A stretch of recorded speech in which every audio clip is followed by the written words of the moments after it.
This election matters because for most people it is a once-in-a-lifetime chance to get out of the EU. This referendum will determine the future for our young people. I want them to have the opportunities that being part of the European Union brings. We need to leave the European Union because it has become a state, and its laws overrule our laws, and its laws cannot be changed by how we vote, and therefore we need to reclaim the power of our individual votes. Although Britain is a great country, it's no longer a great power. And if we want to punch above our weight in the modern globalised world, then it makes more sense to be part of a greater grouping of 500 million people rather than out on our own. If we can take back control, we will have less pressure on hospitals, we'll have less pressure on schools, so there'll be more school places and less competition. I want a UK that's fit for my children and my grandchildren. And I think being in the European Union will give an opportunity to innovate, to develop and expand their wings.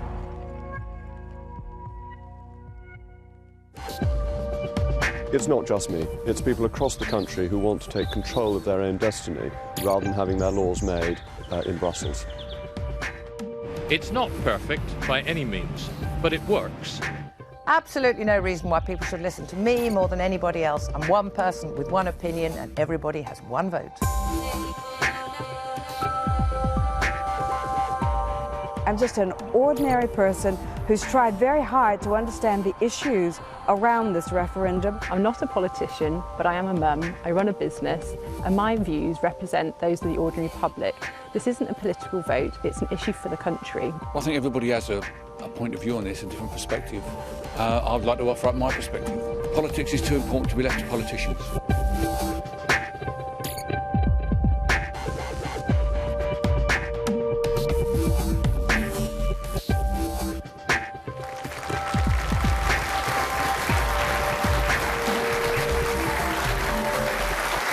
Thank you and welcome.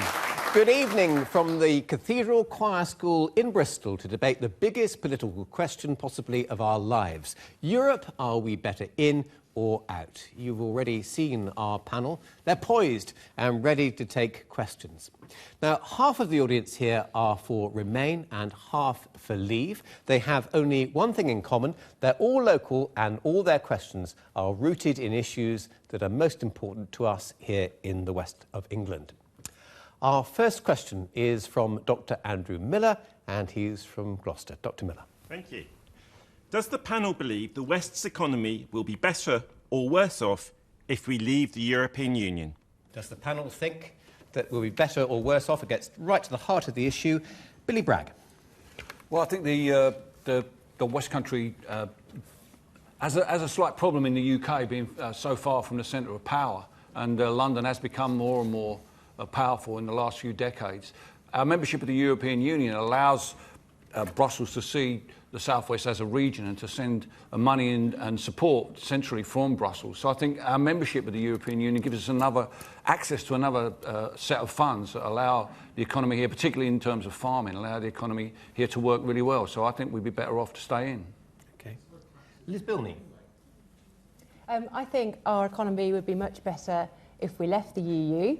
We'd be able to take back control of our finances and our economy. We could put in place trade deals all over the world, which would help the Southwest. At the moment, there are only 59 trade deals in place, but we could put into place up to 200, and that would really help our agriculture and our fishing policies, which are really in need of taking back control and putting in place what's best for the country. On your website, you say that families would be £1,000 a year better off. Yep. By leaving. How can you justify that to the people here? It said we're all going to be £1,000 better off. Yeah, if you look at the savings, I know it's been debated, is it 350 million? Well, I would say it's 250 million net saving.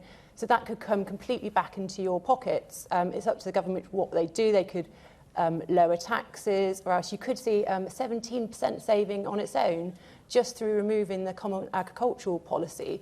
Okay. So that could actually affect food prices and it could bring them down in the shops. So Graham Watson, the other side of the campaign, the Remainers, say we rely on £3,000 a year from the EU. We'd be £3,000 worse off then, presumably.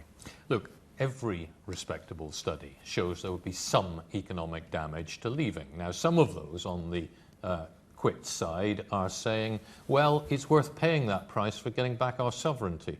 Well, I want to know how much you're prepared to pay. Do you 1 pence in the pound, 2 pence in the pound on income tax, 3 pence in the pound? Look, we rely very much on foreign direct investment in this country. We are already seeing decisions for people not to invest or to hold off until they know the result of this. And I don't want to see a situation in the southwest where we are no longer participating in great European projects like Airbus, which is outselling Boeing on the world aircraft markets, or where our farmers who are adding value to milk are no longer able to export as easily their produce to places like Belgium, which is one of their biggest export markets. Okay, I'll come to Jacob in just a moment. But let's go back to our questioner. What is your view? Would we be better off in or out? Presumably out, because you're sitting in that side of the audience. Well, that's right. And I think certain industries, particularly the fishing industry, will be much better off if we leave.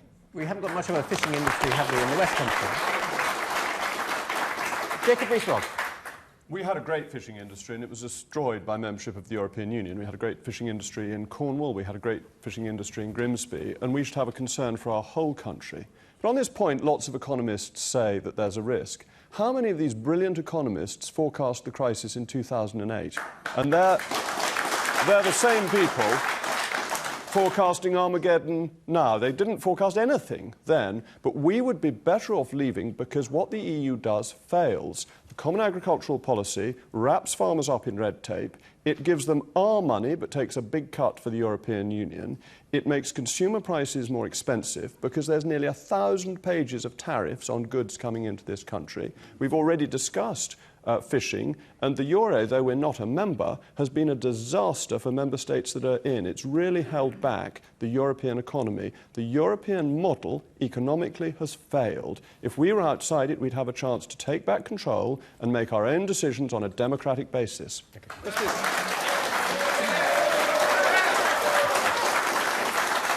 Christine Hamilton. Well, Jacob's absolutely right. It's all about taking back control. I mean, we are the 5th largest economy in the world. We are the 8th largest manufacturing country. And who are the 2 biggest contributors to the EU? Germany and us. No wonder Germany I think France is the second. Second, OK. Well, we're the 3rd. No wonder they want us to stay in. No wonder they want us to stay in, because it will be to their disadvantage if we come out. So, no, of course, the economy of the Southwest, it has its own special peculiarities, but basically the economy of the entire country will be much better. 10 years ago, 5% of our exports went to the EU. Now it's 44% and falling. They are becoming less and less important to us, and we have a massive trade deficit with the EU. OK. Peter Scolding, you're involved in the West Country in many organisations. What do you think? Do you think we'd be better in or out? I think that this region benefits quite a lot from the European Union and funding. We get the 2nd highest amount of money in this region than we do in other UK areas. It's our money. Exactly. Our money. That is exactly right. It is our money. And my interest is in how that money is being utilised in the area. Certainly our aerospace and advanced engineering industry benefits significantly from European funding. Our innovation in terms of our science parks and the newer technologies benefit tremendously. The National Composite Centre, for example, about 1/3 of the costs of setting that up came from Europe, and it's very, very significant. Yeah, I think those of you who are talking about your money, you're going to have to tell us, however much money we get back from Europe by leaving the European Union, you're going to have to tell us what your spending priorities are, because I heard Priti Patel on the radio today saying this money can be spent on a National Health Service. You're now saying it can be spent on Airbus. You know, where are you going? Where are you going to spend this money? Where are you going to spend this money? You've only got one pot of money. Every time there's a question, so you're going to keep. Let's hear from the man in the T-shirt in the front row. Elect a government every 5 years. We can then elect out the government who do not carry out our will. and that is done every 5 years. And just to come back on the gentleman in the middle. But hang on, what Billy asked you is where's the money going to go? Wherever the government wants it to go. Well, let's just... OK, all right. Can I just make one other point? Jacob. The gentleman is absolutely right. But what people have said is it could be spent on this or it could be spent on that, but that's for the British people to choose, not unelected bureaucrats. Well, it's interesting. I mean, talking about whether we're better off or worse off here, the Prime Minister has said this morning that pensions and our contributions to the National Health Service, or what we get back from the NHS, couldn't be guaranteed if we leave. The Prime Minister made all Conservatives stand on a manifesto for a referendum. If he believed that referendum would lead to financial Armageddon or Third World War, he was deeply irresponsible to do it. He couldn't have believed that at the time. He then said, before the renegotiation was completed, that he ruled nothing out as to whether he would lead the Leave campaign. He can't have thought a week before his hopeless renegotiation that he would lead the Leave campaign if he thought it would lead to Armageddon. One of his two positions is not right. You've already called him a bungler, I think. Life might not be easy for you after the referendum. Even his own fellow Cabinet Minister, Ian Duncan Smith, has accused the Prime Minister of being guilty of peddling nonsense and guilty of cynical deceit. Now, he's absolutely right, Ian Duncan Smith. Okay. Let's take some more points from the audience. So we're talking about the economy here, whether you feel we'd be better in or out. We've heard a lot from the out. Let's just hear and see if people on the inside, why you think we'd be better off if we decide to stay. Gentleman in the front. I trust Europe more to allocate those subsidies than I trust a Tory government. A Tory government which has increased the deficit, double the deficit, is going to take that money and just try and reduce the deficit. It's not going to allocate it to charities. It's not going to allocate it to all the other people that get it. One more point. Gentleman with the glasses, yes, please. The pound's already fallen. Just in the uncertainty coming up to this debate, do you seriously think on the exit side that there is no economic downside to foreign investment and all of the other penalties that the uncertainty, but let alone whether it's the right decision, which I don't think it is. It's going to be very destabilising, and I'm staggered that you risk our future. Liz, are you risking the future? I would say not. Devaluation of our currency is not a bad thing. It's what countries all around the world are trying to do at the moment, and that's why we're having to print more money. We're all consumers. Tell me what will happen to inflation if the majority of what we consume in our shops comes from abroad. At the moment, we are seeing across the world, we are seeing a global economic problem that is not the result of a Brexit. We're seeing unnatural negative interest rates across the world. All right. Hang on one second. I want to bring in this side of the panel. So James Dyson, who runs that famous vacuum company here in the West Country, says it's absolute cobblers that Britain couldn't trade prosperously outside of the EU. Is he wrong? Look, let's hear from Graham Watson, please. James Dyson argues that we could continue to trade outside the EU if we were outside the European Union. Of course, he's absolutely right. But there's nothing in the European Union that prevents us from trading with the rest of the world. Germany does 3 times as much trade with the rest of the world as this country does, and yet it's far more centrally anchored in the European Union. It doesn't stop us. It gives us the choice to trade on the continent or to trade elsewhere. And that's a choice we need to make. Just a brief comment, following up, I think, about the Dyson issue. One of the things that he mentioned was the difficulty in getting the staff to do the type of work that requires to be done, high engineering. And I think that he should be aware that there is Tier 2, and it is possible to employ people who are based from outside of the UK, outside of the European Union, to get those sorts of jobs. He says that's a kerfuffle to go through all the paperwork. Why are we discriminating between EU and I don't believe that we are discriminating at all. We have some laws and legislation. We are going to talk about immigration, I suspect, later on. Can I just ask, would a recession be a price worth paying to leave the EU? Christine? Well, the gentleman, I'm not sure who it was, he said what would happen, and he was predicting doom and gloom if we come out on the economy. You have no idea, we have no idea what will happen if we stay in. Look at the state of the Southern Europe... Would a recession be worth it? There's not going to be a There is, recession if exactly. we leave. But it's a huge, Hang on, it's a huge economic opportunity. There are nearly 1,000 pages of tariffs from the EU that make it harder for us to trade with the rest of the world because most of these tariffs are reciprocal. So if we apply one, then it's applied in return against us. We don't have trade deals. Dyson is trading very successfully with the rest of the world at the moment inside the EU. He is, and we do, per head, we do about a quarter of the trade per capita that Switzerland does. Switzerland has more trade deals than the whole of Europe. Okay, we have to by value. That's it. That's it. We have to leave the economy there, thank you. Now, immigration is a key issue in this campaign. About 300,000 people who weren't born in our region now call it home. Just to give you some context, in the 1920s this figure was less than 20,000. But how will this referendum impact on us here in the West Country in our audience? And from the Remain side this time is Tristan Hogg, who is a Bristol businessman. Tristan. Hi. We're a West Country business of 250 people. 30% of my excellent team are mainland Europeans. I want to know what the panel think my business or how my business will be affected by a decision to remain or leave. OK, can I just ask what your business is? So it's Pie Minister. So you need people to fill your pies? Well, across all our shops, we're wholesalers, retailers and extraordinary pie makers. We do everything, so we need them across the board. And can you tell me why you don't employ British workers? We do employ British workers. Most of our workers are British.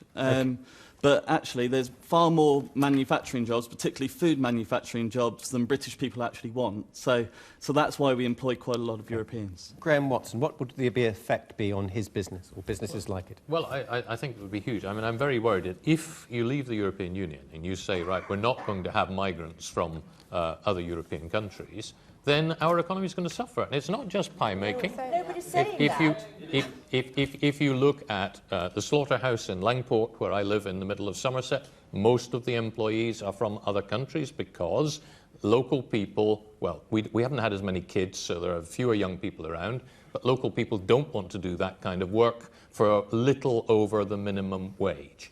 None of our farmers would find it easy if we weren't in. Businesses across care homes, we wouldn't have people to look after us because you can't get local people to work in care homes.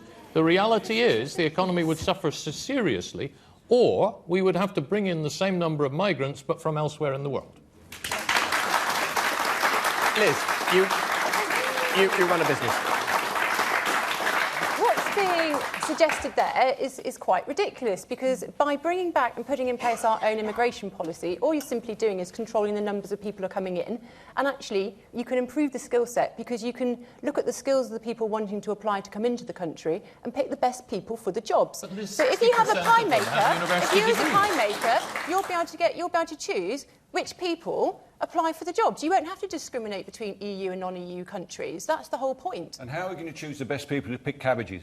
Who's going to set that test? Because you have an immigration policy that works. Who's going to sit down and ask? Who's going to? Yeah. Well, with regard to,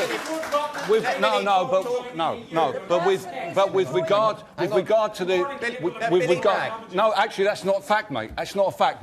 In 2004, before Romania and Bulgaria came, that huge wave of migration, there were over 500,000 vacancies, unfilled vacancies in agriculture and in manufacturing. Without those immigrants, our economy would have not been as successful as it was.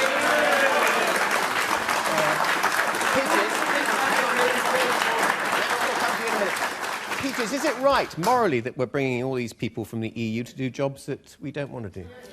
I think if you look at the National Health Service, you will see that we are relying quite significantly for skilled staff on, in our hospitals, in our social care. So there are a range of jobs at all sorts of levels, from that agricultural lower skill level right up to very, very highly skilled. I don't believe it's pushing down wages. I think that... There's a lot of working class people up and down the country and say that to them, and they tell you the truth. Wages are going down. They're being suppressed. Okay. There's an oversupply of labour, unskilled labour. Okay. Yes. Oversupply. Okay. Jacob. Well, one second. Okay, No, let's go back to the panel. On wages, Stuart Rose, the leader of the Remain campaign, said that, and he said this in evidence to the Treasury Select Committee, it was reducing the wages of the lowest paid. The Bank of England said that for every 10% increase in immigration, wages fell by 2%. So I think it is true that wages have fallen. Well, why don't you enforce the minimum wage then? Why doesn't your government enforce the minimum wage? What we want is something, because people are getting paid above the minimum wage. The minimum wage is a minimum, and this is affecting people above it. But let's come to your point on agricultural workers, because we had seasonal employment schemes, and we could have those again, and we should be fair to the rest of the world. I've had constituency work. I've got a case at the moment with an Indonesian carer who is facing deportation, who's done invaluable work. But because she's Indonesian, she may have to leave. Why do we have a prejudice in favour of people from the EU? Why don't we have a point... What are our only friends in the European Union? What about our friends? What about our friends in the Commonwealth? And absolutely crucially, what about families that we break up? I had an issue with a New Zealand lady deported from Bristol Airport, heavily pregnant, because she was married to a Briton. Had her husband been Danish, she'd have been allowed to stay. This is an absolutely ridiculous... And that is European Union law. And we should make our own laws and take control. And then we should decide... Jacob, let me just ask you this. Jacob, the Conservative government wants to bring immigration down to the tens of thousands. At the moment, it's about 180,000 from the EU, 180,000 from outside the EU. So you're pretending that we could somehow increase immigration from outside the EU, aren't you, if we decided to go? Immigration is almost certainly much higher, because the national insurance statistics against the figures you've given were 610,000 to people from Europe. So it may be much, much more of a problem, but it's a question of taking control and deciding what you want and doing half of the 300,000. Half of the 300,000. We've lost control. Why can you not control immigrants from outside the European Union? Half of the 300,000 are from outside the European Union. You can control them. Why don't you? I think somebody because they're valuable to our economy. Because they make a valuable contribution to our economy. I think somebody coming from India or Australia or Pakistan is as valuable an individual as somebody coming from Italy or Bulgaria. Well, our friend over there doesn't want them in this country working. They made it clear that only British workers. He doesn't want any. Let's go to the audience. That's what you said. Hang on. Lady in the front row in the pink dress. Just one second. No, the lady here in the pink dress. I'm going to be voting out, but I would like reassurance for the very good migrant workers we've got in this country, particularly Polish workers. One of my colleagues is a very good senior nurse. She works one of the health providers. It used to be NHS, but it's now a social enterprise. But what I would like to know is what assurances can the panel give, particularly from the out, that lady will be able to remain working and living in England. Okay. Thank you. I think everyone can stay. I think everyone agrees that everyone can stay. So without having to apply for a visa? In one sentence. In a sentence, the 1969 Vienna Convention on the Interpretation of Treaties mean that people who are already exercising a treaty right are entitled to continue with it. So they will be fine. Let's hear from a Remainer. Gentlemen, you're right at the very back. We'll wait for the microphone to get to you. She won't have to. She maintains her rights. OK, thank you. Obviously, I'll be voting to remain. I've worked in the aerospace industry for a number of years. And what I'd like to put to Jacob, you've criticised the messenger a lot of the time rather than engaging with the message. And the real message is, if we work collaboratively, as we do in the aerospace on a number of projects through Airbus, EADS, Westland, Augusta, we require movement of staff between organisations from the continent to here. The chief executive of Thales has pointed out if we don't have that movement, then our workers will be treated like Canadian workers and effectively will not have the access to those European projects. Thank you. I'm just going to park that for a second. I will come to you, Christine, I promise. But let me just talk to the Remainers. People need places to live. And that's a very important issue here in the west of England. Can we sustain the immigration that we get from the EU? Is it really worth it? Billy? Well, I think we can. I mean, many of the people who come to work in our country are looking forward to going back and living to their own countries. Because of free movement of labour, they're allowed to do that.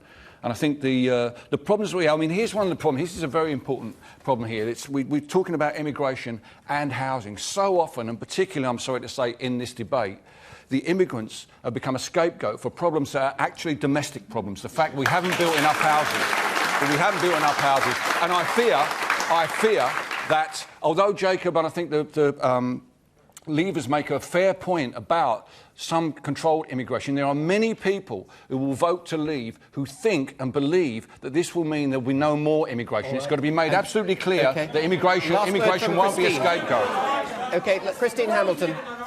Christine. This is one of the great myths that the Remain side keep putting out, which is that there will be no immigration and nobody will be allowed to come to this country. All the people who want to leave are saying we want to take back control of our own borders so that we decide who comes. If we need people to work in your industry, packing pies, making pies, doing cabbages, if we need people like that, they can come in. But at the moment, we have absolutely no control whatsoever. And hang on, I waited a long time.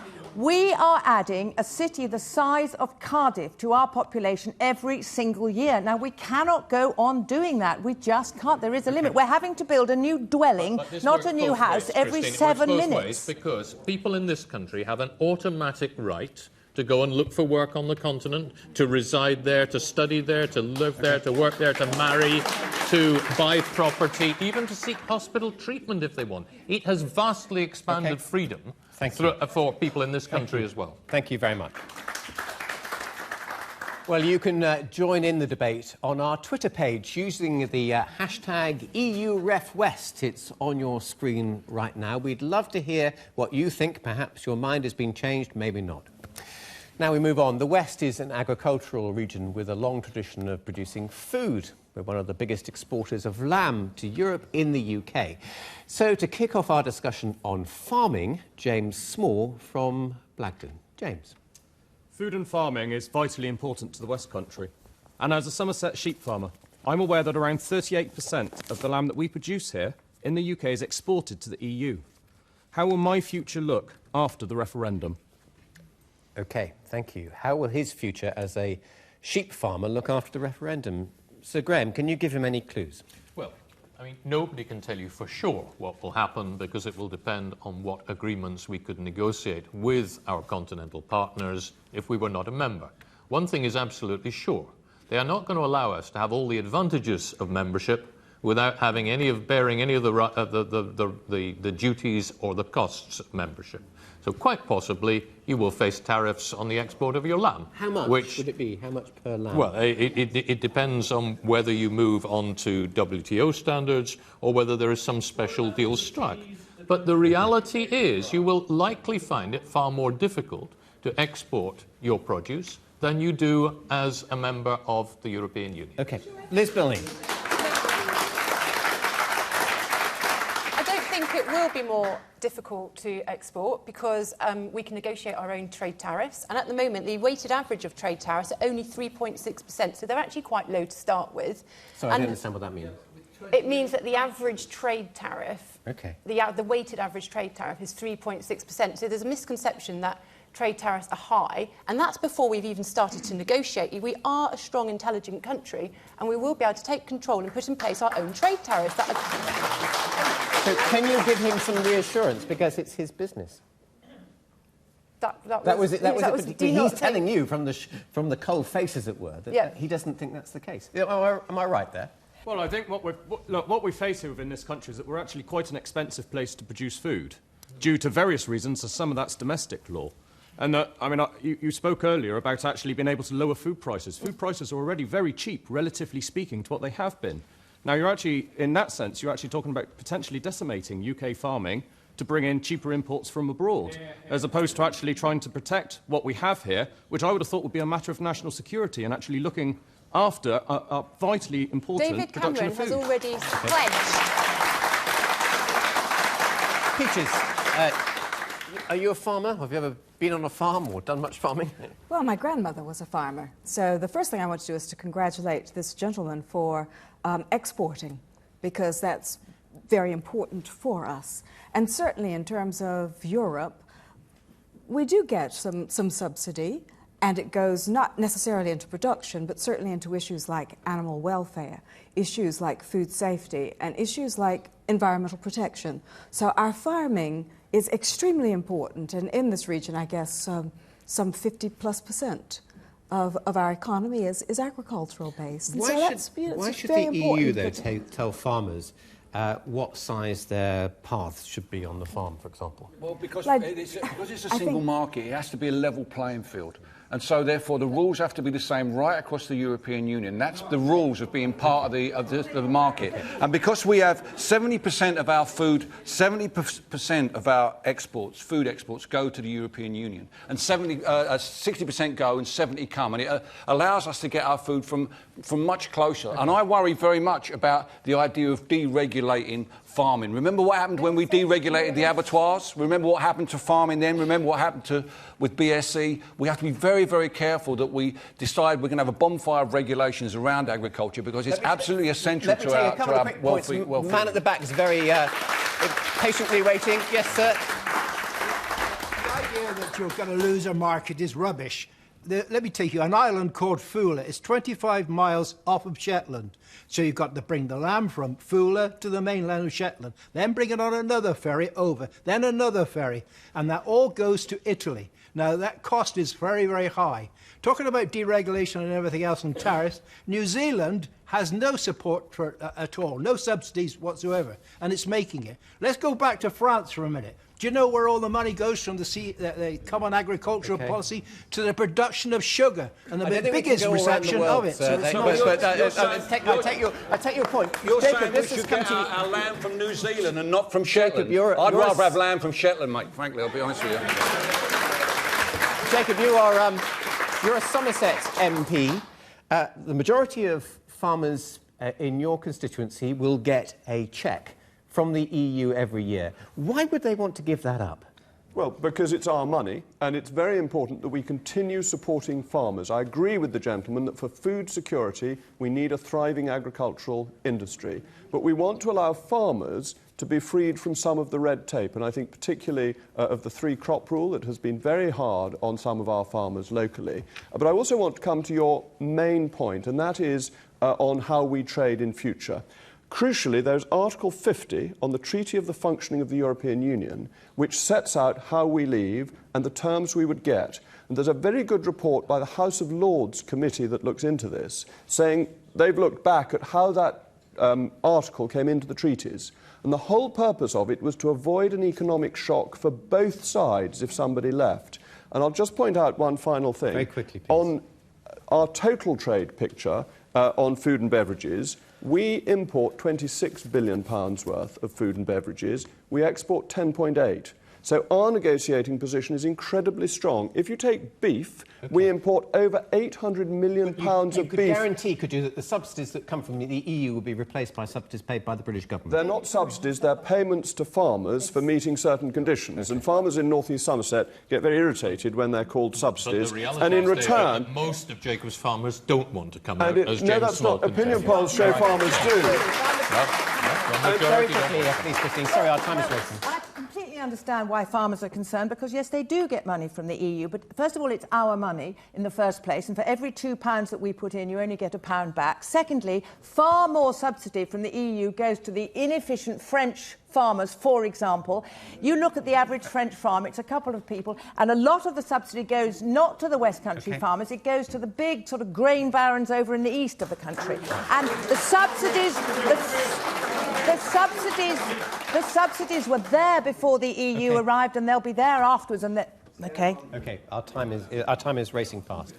Now, so many aspects of our lives here in the West are influenced by European law, from rubbish to railways, climate change to packaging directives from Brussels govern the way we live here. Now, Cameron Reid from Cadbury Heath, near Bristol, has a question about that. As a young person living in South Gloucestershire, I am governed by numerous European laws. Does the panel think that an undemocratic organisation such as the EU is well placed to decide aspects of my life and the life of future generations? Thank you for your question. Thank you. Cameron, may I ask how old you are? 18. 18. And is that something that keeps you awake at night worrying about EU regulation from Brussels? Well, it should do, yeah. It should keep all of you awake at night. All right, let's go to Billy Bragg.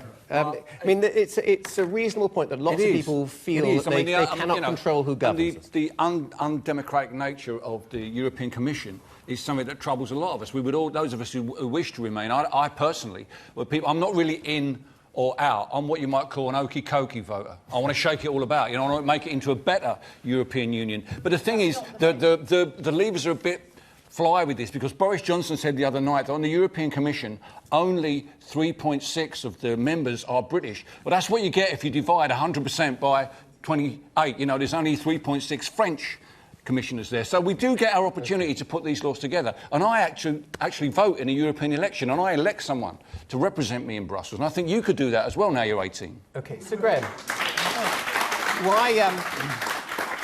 why should we be governed by people that we have no say over? Why wouldn't you want to bring back control? Firstly, we're not. We are governed by... We are governed by the European Council, which is made up of national governments, and by the European Parliament, which is made up of directly elected MEPs. Hang on, let him finish. Let him finish. And they are the people who take the decisions. The Commission is the civil service. My question to Cameron really would be this. Cameron, if you think it is so undemocratic, why do you imagine that the Germans put up with it? Why do you imagine that the Dutch put up with it, or the Danes? The reality is it works, like almost every national government in Europe. OK. Jacob Rees-Mogg. The question hits the nail on the head. This debate is about democracy, and can you vote out the people who govern you? The Commission is not just a civil service. It has the exclusive right of proposing new laws or repealing old laws. The British government cannot cut VAT on tampons without the permission of the European Commission. Okay. Rural broadband has been delayed because the Commission needs to give us permission as to whether or not it is illegal state aid. Everything is about taking back control and making your vote I'm going to have to go very quickly now. Peaches. That is one perspective. But there's also the overriding... Just a second, please. There's also that overriding value of the European Union, which says, let us pull the bottom up to the middle. Let us improve the situation of everybody for the benefit of everybody. So that means that common regulations that have to do with waste disposal or any other issue that you might look at, we as Europe are improving what it is we are, and we're building a stronger economy into which we can sell. We can adopt any law that we want to.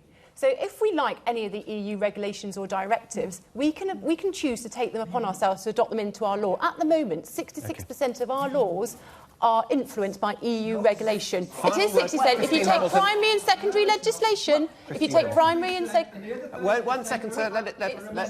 Let Christine Hamilton speak, because our time is gone. Well, we have been giving in this country rights to women, to workers, whatever, for decades, long before the EU came along. And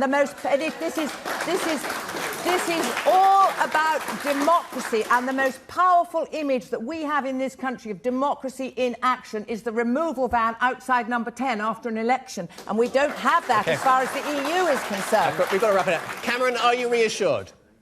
No. You're not. OK. Surprise. Our time is up, I'm afraid. It's sad, I know. But has anyone on either side changed their minds as a result of our debate tonight? Not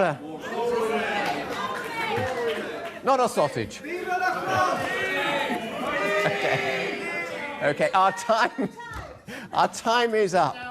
Millions of words have been spoken and written during the course of this campaign, but tonight we've heard the arguments from a West Country perspective. I wonder if it's helped you at home to decide, or indeed change your mind. Why not let us know using our hashtag EURefWest. My thanks to our panel, and of course to our audience who've been very lively and interesting, and to you at home for watching. From all of us here, good night.